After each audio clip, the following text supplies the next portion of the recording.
Right. So this is going to be my submission for the Public Relations Ethics and the Law assignment.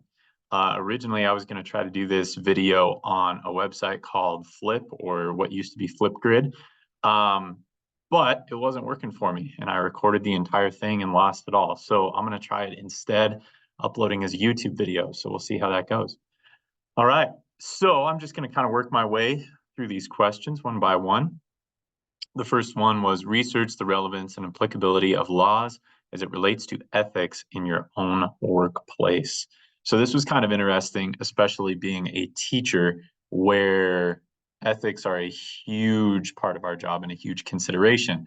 And as I was looking into the law, you can actually be fired in the state of Nebraska, had your contract broken and not renewed just for immorality was something that was mentioned on the website, which is kind of crazy.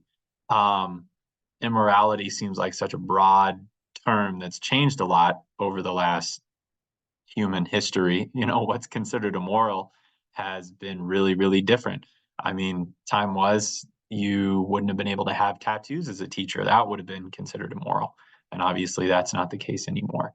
So, yeah, there's a huge kind of weight that ethics brings to bear on teaching. I think a lot of that just has to do with the fact that we are entrusted with the children of the community. And because of that, you want to make sure that the people who are instructing kids and kind of teaching them, especially at the high school level, getting them ready to enter the workplace and become a member of society, basically you want good people to be doing that, good people, whatever that means. So, yeah, I know that was a really interesting question and an interesting find about that in the law.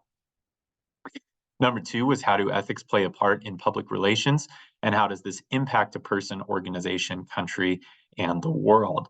So, ethics are probably one of the biggest elements of PR. The more and more I've learned about it, it seems like the best PR is just being ethical, just doing not necessarily the legal thing, but the right thing to do, the moral thing to do. A lot of times that's going to carry a lot more weight in the community and the customer base and people that are watching your organization than any amount of official releases that you make to the public. People pay a lot more attention to, and I'll kind of get to this further down. I don't want to jump the gun on one of these other questions, but people pay a lot more attention to what your company does when you think nobody's watching, than they do to your big kind of official press releases. Number three, how much should we be concerned with the behavior of others? As always, shouldn't be concerned about the behavior of others unless they negatively impact other people. But this is kind of a delicate balance to achieve. Your behavior negatively impacting somebody else could be something as obvious as, hey, you broke the law in the way that you interacted with that person. Or it could be something where a teacher corrects a student that needed the correction. And then at what point do you could have somebody else, a parent, that student, another student perceive that interaction as negative, and then the teacher is getting corrected for something that maybe they were supposed to do. So yeah, the behavior of others, that's a tricky one to balance. And I wish I had a clearer answer for it. If I figure out a clear answer to that, I'll probably get paid more money than I do now. Number four, what impact does this behavior have on public relations in an organization? This was the one I kind of suggested earlier. I think that PR opportunities show up a lot more in organizations' reaction to situations. If you deal with the public in any way, you are going to have negative situations that come up in your organization, whether that's as a public school, whether it's as a private business. And I think the PR that the public pays a lot more attention to is how you, as an organization, react to those negative situations. And you can push all the positive stuff that you want, and that's good. And I think you need to do that because it lays the groundwork of your organization as a trustworthy place. But the public is always watching when something bad happens. And the way that your organization reacts to that, I think, is one of the biggest parts of PR. If you're honest, if you're straightforward, I think that can make a lot more difference than the official PR releases. Using the organization school where you currently work, this is number 5, address these 5 categories. First of all, greatest good. This is an interesting concept, especially as a school. Some teachers will end up with certain classes that nobody else wants. They'll end up with maybe a subject that they don't necessarily want to do, a specific class. They'll end up with more kids than other teachers have. And that's kind of a greatest good situation where somebody's got to teach those classes. Somebody has to take that overload on their schedule. Somebody has to take 31 kids.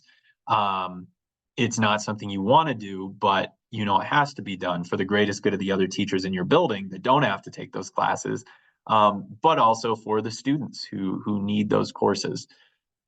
That is kind of a big greatest good example that jumped out to me. Rights and duties was the next one. This again kind of balances that teacher thing. Our rights, we have a lot of rights as teachers, and we're fortunate to be very strongly represented by unions that set up contracts that set out exactly, you know, you can't work more than this amount of time in one day, and you have to have this much planning in one day. And those are rights. Our duties as teachers, though, that's a lot harder to narrow down. What is your duty as a teacher? One thing that we argue about a lot, or not argue about, but have a lot of discussion about, especially at the freshman level, is how much do you do for a kid that doesn't want to succeed and that isn't putting any effort in themselves to your class? Obviously, kid puts their head down on the desk on the first day. You're doing everything you can to try to engage them, try to talk with them, figure out, is this a behavior issue? Is it maybe they're not getting enough sleep at home? We go through all of these steps. That's our duty as teachers, is to go through those steps. And then at a certain point, and nobody knows exactly when that point is, and a lot of times it varies from kid to kid. You decide that now it's my duty to hold them accountable for their behavior. And there's a lot of discussions about that. So that was a great question, the rights and duties kind of piece. Fair treatment, as far as the staff in my building, I'm fortunate to have an administration that really believes in fairness as much as it's possible. I've even heard people complain that our admin is too objective. They rely too much on fairness, and maybe you should, you know, pick the right person for the job once in a while, you know. But I've always been really satisfied with the way decisions are made in that way, being as objective and as fair as possible. And I think it gives everybody in the building a sense of comfort, just knowing a lot of times you'll be able to tell the decision that they're going to make before they do. There's not a lot of uncertainty. You know, they're going to rely on as objective data as possible when they make decisions.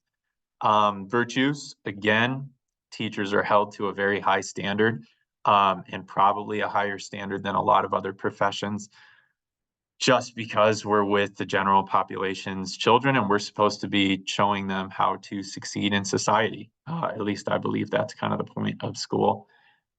If we're not virtuous people, if we're out doing stuff that is seen as immoral, that the community that we're in doesn't accept, that can be a huge detriment to your job. And a lot of times people that are seen that way by the community, you won't get fired because of that, but it'll come because of something else, which is really interesting. The kind of virtues piece of that. The common good as well. One thing, again, that my building does a really good job of, admin will frequently open up questions about things and just saying, look, just because we've done something like this forever, is this actually in the common good of our whole building, of the students, of the staff, of the parents, and the community? One thing that jumped to mind as an example for this common good idea was we had kind of a senior recognition afternoon. So it was our senior day, or I forget what it was called exactly now, but we would recognize the seniors and kind of do a lot of stuff. And 10th through 12th grade was required to be there. Well, in years recently, there's been a lot of feedback from the students that it's boring for everybody else. The seniors love it, the seniors' parents love it, but everybody else doesn't need to be there. So even though it was kind of tradition to do that for a lot of years, admin made the choice to kind of move that to an evening thing where it's an invitation. Parents can get there a lot easier. Not everybody's required to be there, but if you want to show up to support somebody, you absolutely can. So that's kind of a common good idea that jumped to mind. What are policies in your office? This is number 6. We are expected to act professionally at all times. And that is something that admin encourages a lot. And it's something that we encourage our students to do a lot, act professionally. That spills over into a lot of things, the way you interact with people kind of on the day-to-day basis, how you dress while you're here, the way that you resolve conflict if it shows up. Professionalism is really focused on, which I think is good. We're trying to foster a career-ready environment. And yeah, that's something that shows up a lot. There are a lot of different policies, but a lot of them have to boil down to that idea of acting professionally.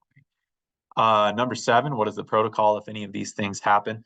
If policies are violated, and obviously it's not like a huge kind of, I'm trying to pick the right word here.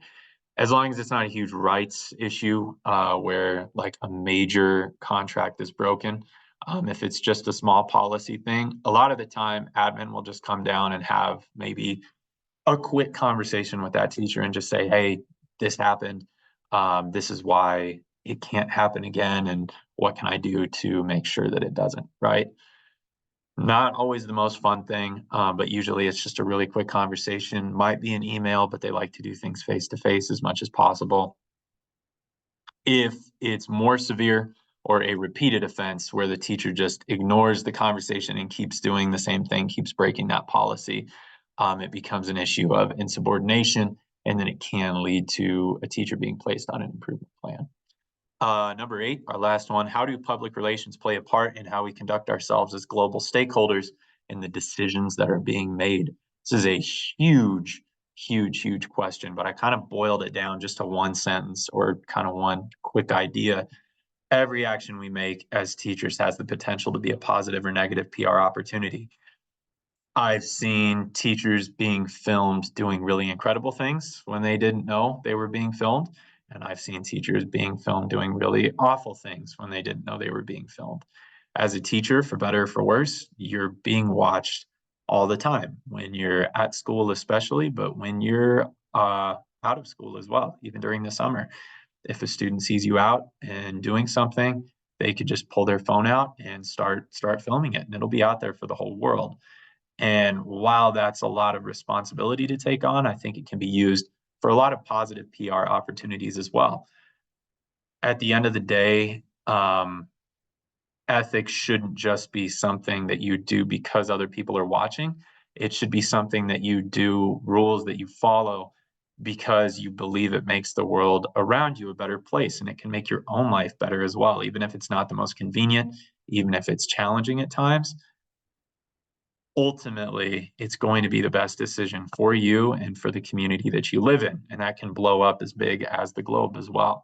So yeah, that was all of the questions that they had. I'll attach my little script that I used to this assignment so you can read. I went off base for some of my answers, but I had all this out beforehand.